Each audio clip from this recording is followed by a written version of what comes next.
For as long as there'd been an English society, disabled people have been a part of its story.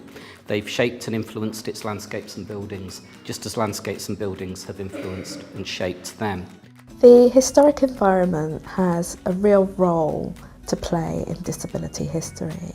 Not many people know about the heritage and the history of disabled people that are related to buildings and areas of the historical environment. And what we need to do is encourage an interpretation of that history so that it's made more accessible, so that people are aware of what disability history exists on their doorstep. I'm talking about opening up disability history through arts and heritage partnerships.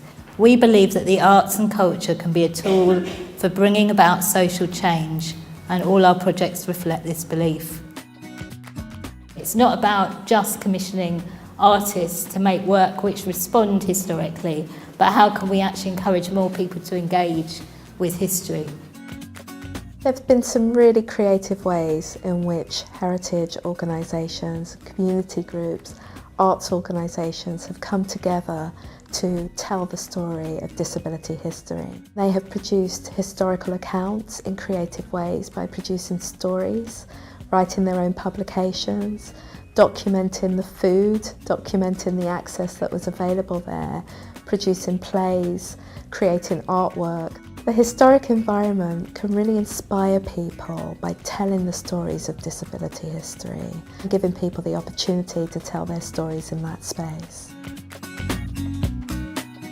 So we're now working in partnership with English Heritage to develop an England-wide disability heritage project exploring the history of deaf and disabled people in relation to building design through the ages.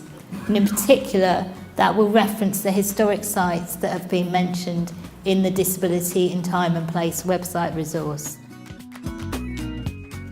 There are deep continuities which underpin disability history over 1,000 years that we can see in buildings which have acted as places both of exclusion and of inclusion through the centuries. These have ranged from the streets where some have survived to the royal palaces where some have lived, from the fields and factories where they've worked to the battlefields where they've fought and the sports fields where they've competed. And while disability has played its parts in the grand themes of war and political turmoil, disability is also intimately connected with local history. And we hope that this new site will inspire people to visit the buildings described, and most of all that some will undertake their own research in this important historical field.